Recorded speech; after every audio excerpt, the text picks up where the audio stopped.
नमः सिद्धेभ्यः। ओम नमः सिद्धेभ्यः। नमो अरिहन्ताणं नमो सिद्धाणं नमो आयिर्याणं नमो उवज्झायाणं नमो लोये सव्वसाहुणम्। सरस्वती नमस्तुभ्यं वरदे कामरूपिणी विद्यारंभं करिष्यामि सिद्धिर्भवतु मे सदा सिद्धिर्भवतु मे सदा। चलो पंच परमेष्ठी भगवान की जय। द्वादशांगमयी जिनवाणी माता की जय। अयोध्या शाश्वत तीर्थ क्षेत्र की जय। परम पूज्य गणिनी प्रमुख आरिका शिरोमणि श्री ज्ञानमती माता जी की जय। भव्यात्माओं, स्वाध्याय का समय प्रारंभ हो गया है और अब आश्रव त्रिभंगी ग्रंथ के स्वाध्याय की ओर आती हूँ। सर्वप्रथम आपको जानना है, आज एक बहुत अच्छी शुभ सूचना प्रसारित की गई है। अयोध्या शाश्वत तीर्थ क्षेत्र से ही प्रातःकाल के भगवान ऋषभदेव जन्मभूमि अयोध्या तीर्थ प्रभावना रथ का प्रवर्तन 11 जुलाई श्रावण कृष्णा नवमी को दिन में 1 बजे अयोध्या तीर्थ से होने वाला है। घर घर नगर नगर में अयोध्या तीर्थ की रचना होगी। अयोध्या तीर्थ आपके नगर में पहुँचेगा। अयोध्या तीर्थ का रथ जब आपके नगरों में पहुँचेगा तो आपको निश्चित रूप से शाश्वत तीर्थ अयोध्या का स्मरण होगा और तब मन के अंदर आएगा कि आदि तीर्थ, युगादि तीर्थ, अनादि तीर्थ, युग का प्रथम, धरती का प्रथम शाश्वत तीर्थ अयोध्या अब हमारी नगरी में आया है। अयोध्या की रचना को लेकर के तो ध्यान रखना है। 11 जुलाई को दिन में 1 बजे शाश्वत तीर्थ अयोध्या से देश की सर्वोच्च साध्वी परम पूज्य गणिनी प्रमुख श्री ज्ञानमती माता जी अपने वरदायिनी कर कमलों से उस रथ पर स्वस्तिक बना करके और इस रथ को आप सबके लिए भारत प्रवर्तन के लिए प्रारंभ करेंगी। इस उपलक्ष्य में कल प्रातः 6 से 7 बजे के पारस चैनल के लाइव टेलीकास्ट में आप सबको अयोध्या तीर्थ की पूजन करना है। हम अयोध्या से आपको अयोध्या तीर्थ की पूजन कराएंगे। आप सब मनोयोग के साथ अष्टद्रव्य की सामग्री लेकर के और पारस चैनल के टीवी स्क्रीन पर बैठना, साक्षात अयोध्या में विराजमान 31 फुट के भगवान ऋषभदेव का दर्शन होगा और पूजन का ये पुण्य प्राप्त कीजिएगा। और शीघ्र ही आपके नगरों में अयोध्या की रचना आने वाली है। जब आप केवल पंच कल्याणक के माध्यम से मंचों पर अयोध्या की रचना कर लेते हैं और अब वह अयोध्या नगरी 5 तीर्थंकरों की प्रतिकृति स्वरूप मॉडल को लेकर के आपके नगर में पहुंचने वाली हैं। आप सब खूब सुंदरता के साथ उसको स्वागत कीजिएगा और समझिएगा कि हमारी नगरी आज अयोध्या तीर्थ बन गई है। सुंदर पालना, झुलाना और भगवान के धर्म चक्र का प्रवर्तन करने का आप सबको सौभाग्य भी प्राप्त होगा। तो ये सूचना आप ध्यान रखें। 11 जुलाई को दिन में 1 बजे इस रथ का प्रवर्तन अयोध्या तीर्थ से प्रारंभ होगा एवं कल प्रातःकाल के लाइव प्रसारण में अयोध्या तीर्थ की पूजन कराई जाएगी। अब मैं आपको ले चलती हूँ आश्रव त्रिभंगी स्वाध्याय की ओर। पणमीय सुरेंद्र पूज्य पय कमलम बड्ढमाण ममल गुणम पच्चय सत्तावन्नम ओच्छे हम सुनः भवीय जना। सुरगण से पूजित चरण युगल हैं अमल विमल प्रभु वर्धमान। श्री श्रुत मुनि नतमस्तक होकर चरणों में करते हैं प्रणाम। आश्रव के सत्य 57 प्रभेद जो आत्मा को संतप्त करें। मुनि श्री कहते सुन लो भव्यों, कैसे आश्रव परिहार करें। आश्रव कर्मों का आना प्रतिक्षण प्रत्येक जीवात्मा के साथ चल रहा है। बस इसी बात को बताया है कि अपने अंदर जो व्यवस्था घटित हो रही है, अपने पास ही जो कुछ है उसी के बारे में हम अनभिज्ञ हैं। तो विक्रम संवत 1300 में हुए आचार्य श्री श्रुत मुनि ने आश्रव त्रिभंगी नाम के ग्रंथ को रच करके कर्म सिद्धांत की व्यवस्था के प्रवेश की एक कुंजी हमें प्रदान की है कि पहले आप कर्म कैसे आते हैं ये जानिए, और उसके बाद में आप आगे गोमठ सार जीव कांड कर्म कांड आदि के माध्यम से 148 कर्मों की प्रकृतियों के बंद उदय सत्व को जानना। अभी तो केवल 57 आश्रव बताए गए हैं। जो भी लोग आज नए स्वाध्यायी के रूप में हमारे साथ जुड़े हों, उनके लिए प्रारंभिक रूप में 57 आश्रव के नाम बता देती हूँ। पहले 4 प्रत्यय 4 कारण बताए हैं, जो मिथ्यात्व, अविरति, कषाय और योग। ये 4 प्रत्यय हैं, यानी कि कर्मों के आने में कारण हैं। इन चारों के भेद करते हैं 5 मिथ्यात्व, एकांत, विपरीत, विनय, संशय और अज्ञान। 5 प्रकार के मिथ्यात्व होते हैं। 12 अविरति, यानी कि 6 इंद्रियों से संबंधित, 5 इंद्रिय और 1 मन पर अनुशासन नहीं करना या उसके प्रति विरक्त नहीं होना, उनका त्याग नहीं होना, ये इंद्रिय असंयम है, इंद्रियों से अविरति है। तो 6 हुए। और 6 प्राणी असंयम, यानी कि 5 स्थावर, पृथ्वी, जल, अग्नि, वायु, वनस्पति कायिक, ये 5 स्थावर कहलाते हैं। इनके केवल 1 स्पर्शन इंद्री मात्र होती है और 1 त्रस, 2 इंद्री से लेके 5 इंद्री तक के जीवों को कहते हैं त्रस जीव। तो 5 स्थावर और 1 त्रस, बद से विरति नहीं होना, यानी इनको करते रहना, इनके करने में आनंद मानना, इनकी हिंसा आदि में। तो 6 प्राणी असंयम हुए, यानी 6 प्रकार के इंद्रिय असंयम और 6 प्रकार के प्राणी असंयम, इनको 12 अविरति कहा है। 25 कषाय, यानी क्रोध, मान, माया, लोभ, मूल में 4 कषाय हैं। इनको अप्रत्याख्यानावरण, प्रत्याख्यानावरण, अनंतानुबंधी, अप्रत्याख्यानावरण, प्रत्याख्यानावरण और संज्वलन, इन 4 से गुणा किया तो 16 हो गए। और इनमें 9 कषाय मिलाई गई, जो कषाय से कुछ कम फल को देने वाली हैं। हास्य, रति, अरति, शोक, भय, जुगुप्सा, स्त्री वेद, पुरुष वेद और नपुंसक वेद, ये 16 और 9 मिलकर के 25 कषायों को इसमें लिया है। और 15 योग। 15 योग का मतलब है 4 मनोयोग, सत्य, असत्य, उभय, अनुभय। 4 वचन योग, सत्य, असत्य, उभय और अनुभय। 7 काय योग, औदारिक काय योग, औदारिक मिश्र काय योग, वैक्रिक काय योग, वैक्रिक मिश्र काय योग, आहारक काय योग, आहारक मिश्र काय योग और कारमाण काय योग। ये 7 काय योग हुए। तो 4 मन के, 4 वचन के और 7 काय के, ऐसे 15 योग हो गए। तो 5 + 12 + 25 + 15, ये सब मिलकर के 57 भेद हो गए आश्रव के। यानी 57 प्रकार से आत्मा में कर्म आते हैं, इसी का नाम है आश्रव। मैं आपको बंध वगैरह की ओर नहीं ले चल रही, यद्यपि आश्रव के बाद ही बंध होता है तो इसीलिए ये बंध के भी कारण माने गए, लेकिन यहाँ है आश्रव त्रिभंगी। अब आपने 57 आश्रव समझ लिए।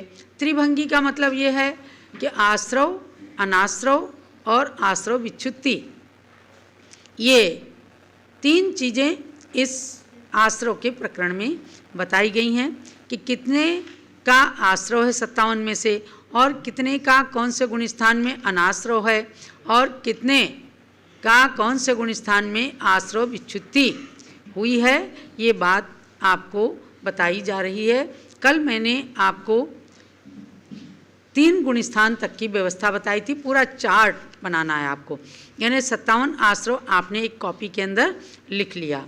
अब उसके बाद एक एक गुण स्थान में तीनों चीज़ों को घटित करते हुए अपने को पहले से लेके 14वें गुण स्थान तक चलना है।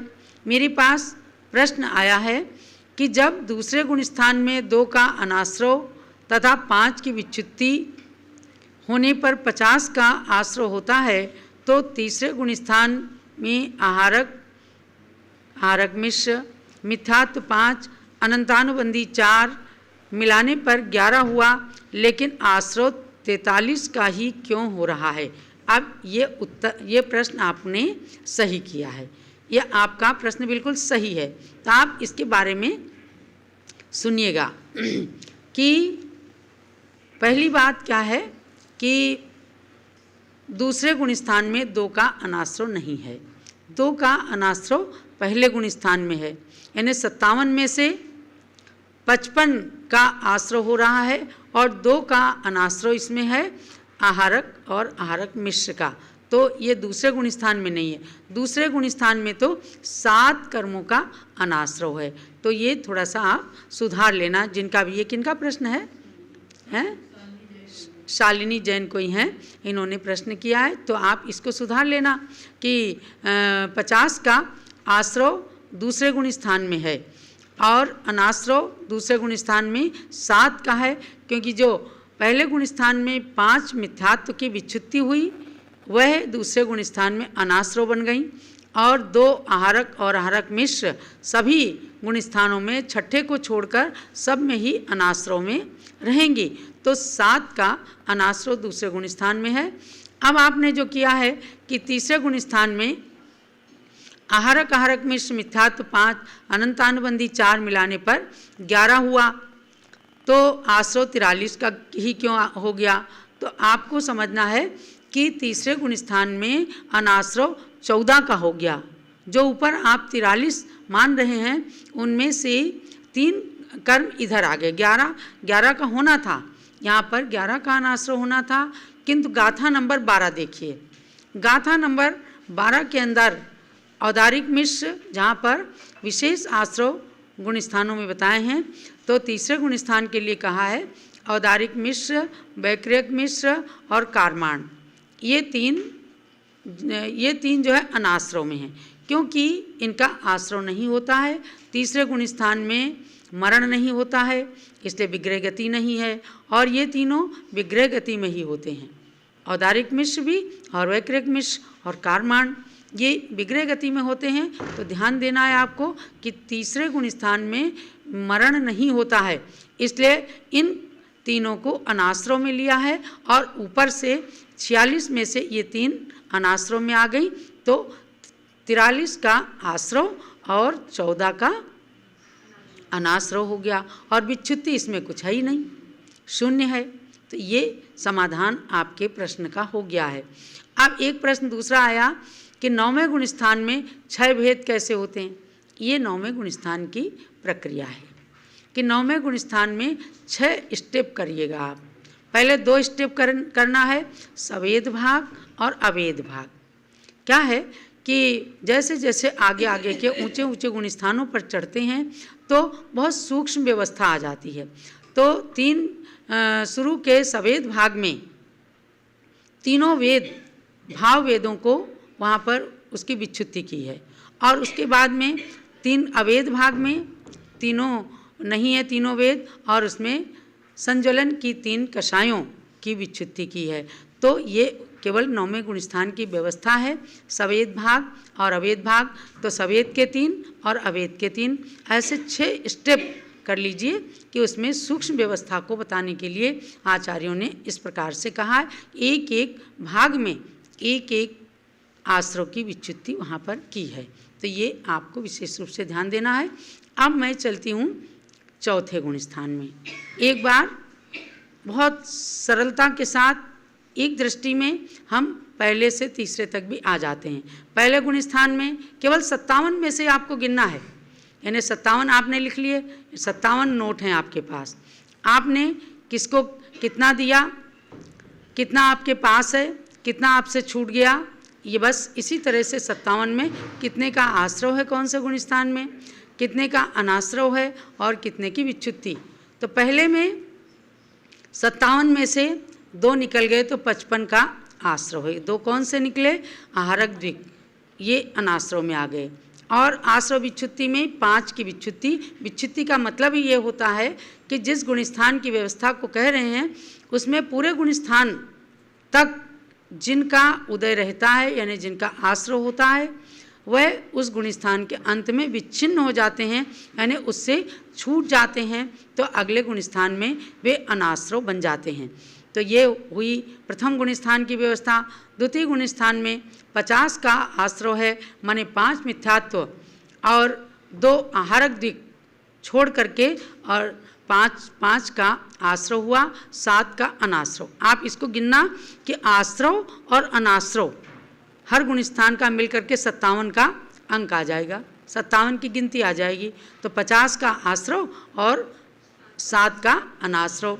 और विच्युति हुई 4 की, अनंतानुबंधी, क्रोध, मान, माया, लोभ, ये निकल गए साधन दूसरे गुणस्थान से, क्योंकि पहले गुणस्थान में अनंतानुबंधी वगैरह थे और यहाँ पर ये निकल गए। तृतीय गुणस्थान में आए तो 43 का आश्रव, जो मैंने अभी बताया ही है आपको, चाहे आप फिर से लिख लें। इसमें आश्रव 12 अविरति, 21 कसाय, क्योंकि 4 अनंतानुबंधी के ऊपर निकल गई, तो 21 कसाय, 4 मनोयोग, 4 वचन योग, औदारिक का योग और वैक्रिक का योग, ऐसे मिलकर के 43 का आश्रव होता है। अनाश्रव में आप लिख लीजिएगा कि अनंतानुबंधी की 4, औदारिक मिश्र, वैक्रिक मिश्र, कारमाण, आहारक द्विक और 5 मिथ्यात्व। इस प्रकार से 14 का अनाश्रव रहा। अब यहाँ पर विच्युति कुछ भी नहीं है, शून्य है। ये आपने कल समझ लिया था और आज शंका समाधान के माध्यम से भी पूरा समझ गए होंगे व्यवस्था। कुछ लोगों को ये कर्म व्यवस्था, आश्रव व्यवस्था कठिन लगती है। मैं इसीलिए बार बार हर स्वाध्याय के लिए कहती हूँ कि आप क्लास को मिस ना करें। आप चाहे भले ही गणित ज्ञानमती यूट्यूब चैनल में सुन लेंगे, लेकिन आमने सामने जो क्लास चलती है और आप बैठते हैं तो आपको निश्चित रूप से लग रहा होगा कि हम सामने बैठ कर के पढ़ रहे हैं। तो पढ़ने में जो आनंद आता है और जो विषय का स्पष्टीकरण होता है वो शायद हो सकता है कि आपको प्रवचन सुनने में यूट्यूब में उतना ना समझ में आए। तो इसलिए आप ज़रूर एक दूसरे को प्रेरणा कीजिएगा कि क्लास को मिस ना करें। आपकी परीक्षा 12 जुलाई को दिन में 3:30 बजे होने वाली है और 23 गाथाओं के माध्यम से ये सारा आश्रव, अनाश्रव, गुणस्थानों में इसमें से आपके पास 20 प्रश्न आएंगे। हर प्रश्न 5 नंबर का रहेगा और कितना आप किस तरह से उसको हल करते हैं ये आपके ऊपर है। और उत्तीर्ण होने वालों को पुरस्कृत भी किया जाता है, ये हमारी पहले की व्यवस्था रही है। तो 12 जुलाई के हिसाब से आप लोग अपनी अच्छी तैयारी कीजिए, इसीलिए मैं बार बार आपको रिवीजन भी कराती हूँ। अब हम चलते हैं चतुर्थ गुणस्थान में। चतुर्थ गुणस्थान का नाम क्या है? अविरत सम्यक दृष्टि, माने सम्यक दर्शन प्राप्त हो गया लेकिन अभी व्रतों को धारण नहीं किया है, अणुव्रती नहीं बने हैं, देशव्रती भी नहीं बने हैं, केवल सम्यक दृष्टि हैं। तो इसको रणसार के अंदर आचार्य कुंद स्वामी ने सम्यक्त्वा चरण चारित्र भी कह दिया है, क्योंकि अविरत सम्यक दृष्टि की समस्त क्रियाएं मिथ्या दृष्टि की अपेक्षा बहुत ही अधिक सुलझी हुई रहेंगी और उसे हिंसा करने से, पाप करने से भय होगा, इसलिए उसके आचरण में शुद्धता आ जाती है। तो ऐसे गुणस्थान का नाम है अविरत सम्यक दृष्टि गुणस्थान और क्रम में आता है ये 4थे नंबर पर, इसलिए चतुर्थ गुणस्थान। चतुर्थ गुणस्थान में अब चलते हैं हम। आश्रव है 46 का, जो 3 प्रकृतियाँ औदारिक मिश्र, वैक्रिक मिश्र और कारमाण का योग ऊपर अनाश्रव में थीं, तो वो 43 में यहाँ आश्रव में आ गई, क्योंकि अब चतुर्थ गुण स्थान में तो मरण वरण का कोई ऐसा नहीं, चतुर्थ गुण स्थान में मर भी सकते हैं। तो यहाँ पर इन तीनों को आश्रव में ले लिया, तो 43 में 3 मिल गई तो 46 हो गई। 46 के चाहे तो आप अलग अलग नाम भी लिख लीजिए, तो आपको ऊपर से लेना नीचे से घटाना ये सब भी नहीं करना पड़ेगा। यानी 12 अविरति, अभी चूंकि वो व्रत नहीं लिया है उसने, तो 12 अविरति हैं उसके। 21 कसाय, क्योंकि 4 अनंतानुबंधी की निकल गई, तो 21 कसाय। 13 योग, 13 योग मतलब 15 योग थे, उसमें आहारक द्विक नहीं होता है, तो 13 योग। इन सबको मिला करके आप 12 + 21 + 13 ये 46, ये चतुर्थ गुण स्थान में आश्रव हो गया। आप सब लोगों को समझ में आ रहा है ना सरलता के साथ। अब आया अनाश्रव। अनाश्रव 11 का है। 11 का अनाश्रव तो आप अब लिख लीजिएगा, औदारिक मिश्र, वैक्रियक मिश्र और कारमान का योग से रहित होकर के जो 14 तीसरे गुण स्थान में जिन 14 का अनाश्रव कहा है, उनको चूंकि आश्रव में ले लिया तो यहाँ ये तीनों निकल गई 14 में से, तो 11 का अनाश्रव हो गया। और आश्रव विच्छुत्ति इसमें है 7 की, 7 आश्रव इसमें नहीं होंगे। अब देखो आप, मैंने कहा है हर गुण स्थान में आश्रव और अनाश्रव को जोड़ेंगे तो योग आएगा 57 का ही, तो 46 का आश्रव और 11 का अनाश्रव हो गए 57 आश्रव के कुल भेद। और आश्रव विच्छुत्ति 7 की है। 7 कौन कौन से, ये भी नोट कर लीजिएगा आप। अप्रत्याख्यानावरण, क्रोध, मान, माया, लोभ 4 हो गई है। और एक त्रसबद्ध, यह अब चतुर्थ गुण स्थान से जा रहा है, क्योंकि पंचम गुण स्थान में जब आएंगे तो पंचम गुण स्थानवर्ती त्रसबद्ध नहीं करेगा, तो चतुर्थ गुण स्थान तक ये रहा और आगे त्रसबद्ध निकल गया, तो इसकी आश्रव विच्छुत्ति हो रही है अब। और वैक्रियक द्विक माने वैक्रियक का योग, वैक्रियक मिश्र का योग, ये चौथे गुण स्थान तक ही होता है। तो ये जो कहा है ये देव और नारकियों की अपेक्षा से, क्योंकि देवों के और नारकियों के 4 गुण स्थान ही होते हैं, 5वां गुण स्थान उनके नहीं होता, वे संयम नहीं धारण कर सकते, वे अणुव्रती नहीं बन सकते। तो यहाँ नाना जीवों की अपेक्षा लेकर के चौथे गुण स्थान में 7 की विच्छुत्ति हुई है। अप्रत्याख्यानावरण की 4, त्रसबद्ध, वैक्रियक द्विक यानी वैक्रियक का योग, वैक्रियक मिश्र का योग। आप पंचम गुण स्थान में आइए।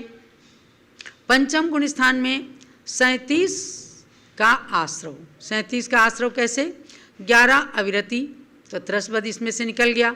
अब ये 11 अविरति का आश्रव हो रहा है इसके माध्यम से, क्योंकि अभी 5 इंद्रिय और मन पर संयम नहीं है। और प्राणी संयम में एक त्रस का निकल गया, तो बाकी जो है 5 स्थावर की हिंसा चल रही है, तो 11 अविरति, 6 और 5 11 हो गई।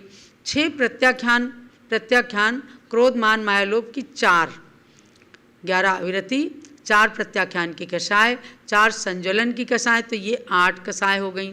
और 9 की 9 कषाय, तो 8 और 9 8 17, यानी कि अगर पूरी कषायों को जोड़ें तो 17 कषाय। 4 मनोयोग, 4 वचन योग और औदारिक का योग। ऐसे इस प्रकार से 37 कर्मों का आश्रव 5वें गुण स्थान में है। अनाश्रव 20 का और आश्रव विच्छुत्ति 15 की। इसकी डिटेल में मैं कल आपको ले चलूँगी, क्योंकि वर्तमान में चतुर्थ और पंचम गुण स्थान में श्रावक श्राविकाएँ रहते हैं। जिन्होंने व्रत धारण किए हैं, प्रतिमा वगैरह ली हैं या अणुव्रती बने हैं, उनके पंचम गुण स्थान होता है। इसलिए आपको इनको तीनों चीज़ों को, इस चार्ट को जानना बहुत आवश्यक है, ताकि आप अपनी व्यवस्था जान सकेंगे कि हम कितने कर्मों का आश्रव कर रहे हैं। तो ये मैंने संक्षेप में बता दिया है। अब डिटेल में मैं कल आपको बताऊंगी कि कितने अनाश्रव होते हैं और कितनों की आश्रव विच्छुत्ति होती है। आज के अध्ययन का, आज की क्लास का सार यही जानना कि कर्म सिद्धांत की व्यवस्था में प्रवेश करने के लिए आश्रव त्रिभंगी कुंजी है और चतुर्थ पंचम गुण स्थान के अंदर आज भी श्रावक श्राविकाएँ, क्षुल्लक क्षुल्लिकाएँ ऐलक और आरिकाओं को भी, यद्यपि वे देशव्रती नहीं हैं, उपचार महाव्रती हैं, लेकिन गुणस्थान उनका वेदजन्य और पर्यायजन्य की अपेक्षा से गुणस्थान हम लोगों का भी पंचम ही माना जाता है। उसकी डिटेल कल हम आपके लिए करेंगे। आज का यहीं पर विषय समाप्त होता है। जावाणी के ज्ञान ते सूझे लोकालो